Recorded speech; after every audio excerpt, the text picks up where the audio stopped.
All right, we're moving right out to San Diego. She's Dr. Bubby tonight. She made it clear. No lube, no lube, lady. She's Dr. Bubby. Not at this Happy time. November. Right. Not at this time. I'm just been very caught up on some of these Netflix shows. Now, one's very popular, The Marvelous Mrs. Maisel. And I'm sure you've heard of that. And I think it's very funny.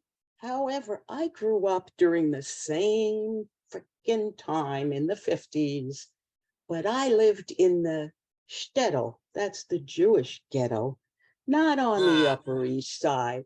My peeps didn't go to Wellesley or Bryn Mawr like certain so-called comedians. We went to the city college, or we worked. If we wanted to find ourselves, we got kicked out of the freaking house that we lived in with our schmutters and said, go get a job. That's what you do. You can't get into college, get a job. I had no marketable skills. I didn't even know about hooking then. But anyway, so the Upper West Side was for the hoity-toity.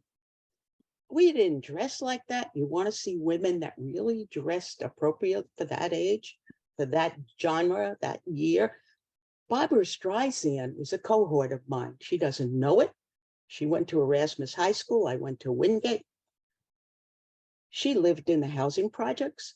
She didn't have a maid, and she didn't wear Bergdorf Goodman dresses. So I'm not being bitchy. I'm just saying, you know, when you're poverty stricken and some Jews are not rich, I don't know where they got that fakakta bullshit story from. I know plenty. Didn't have a maid, but anyway. So I don't know why I'm doing that other than I didn't know anybody on the Upper West Side. I didn't know anybody that was rich. Oh, wait, I shouldn't say that. When I was at Hunter College, that's the poor man's Barnard, I was told, for those of you that know colleges. The poor women's, because it was all girls except for the hoo-ha, you know what I mean, guys, in the arts. And I love, God bless them. They have beautiful clothes and they could wear high heel shoes, but even those guys didn't like me. And my grandma, the real Bubby, said, marry your own kind. I said, Bubs, the women don't want me. She used to say, marry the man that gives you the biggest ring. Well, I don't know. You know, I'm wearing hearing aids. I have a hearing problem that started with the New York subways. I thought Bubs said, marry the man that gives you the biggest thing. I'm still looking, Chuckles, Chuckle, and Chucky. Oh, and you know the old saying, well, Bubs would say, don't open the door, you're letting the heating out. It's heating up the whole neighborhood. I have a whole thing on the guidelines that my grandmother taught me. Like, don't open up the door during the winter. Don't talk to strangers. We all lived together, by the way. I lived with my grandma, my grandfather, my sister, two sisters, a brother, the prince, my dad, my mother, all the ancestors that were killed in the Holocaust. They're there every week, no peace and quiet. Anyway, so neither here nor there. But I did go to the Upper West Side one time.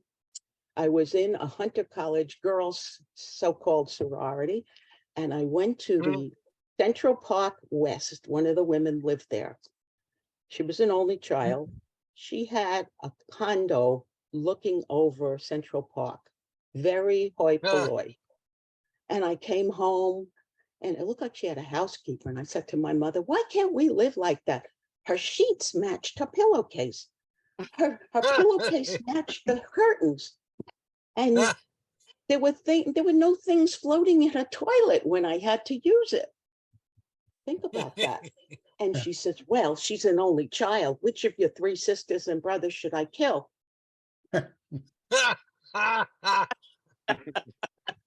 I'm waiting. This is true. This is why I'm a comedian. That's why my sister, the baby sister, became a shrink. And my other sister drank the Kool-Aid and had 5 kids and married a wife beater. But that's not what I'm talking about tonight. Oh, well, maybe this very rich girl was a plumber in disguise, so she knew how to get rid of the floating debris. Oh, I remember when we didn't have Earl in the tank, we'd be sitting there at our house and all of us would be wearing jackets. And I just thought, well, hell, everybody dresses like that at breakfast in October and November and December. But now I married a love of my life, my sugar daddy, and I have AC, maybe DC. I don't know. I didn't check him recently. He is 80. And things are a little different now. Al will find out in another 8 years, yes, but before I digress from my fakakta family of origin, that's why I do comedy. I do the World Lubrication Tour. I just took a respite here in California because I wanted to see my peeps and gather. Everybody and their uncle is getting on the bandwagon to run for president. But, you know, we had a black president. We had an orange president. We have a fossil. We have a fossil in the White House. What you need now in 2024 is an old Jewish woman, a bubby. And I will make America lube again, damn it.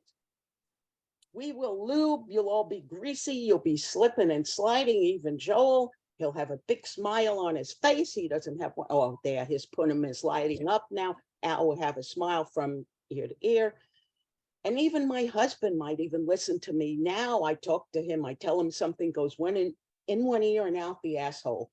I don't know what's wrong with guys today, but I will be running. Vote for Bubby, the World Lubrication, the third party. It'll keep you smooth and shining. I will deal with everything. I know it's my time, Al, but I have to deal with the homeless problem. You see, none of the presidents did anything about it, right, Jerry? Nothing. But Bubby Care will have Bubby Care. Obama had Obamacare, but you know, Bob, did he take care of the homeless? No. Did he take care of the hungry? No. But Bubby Care will. I guarantee I'll have the hungry eat the homeless. Vote for me in 2024.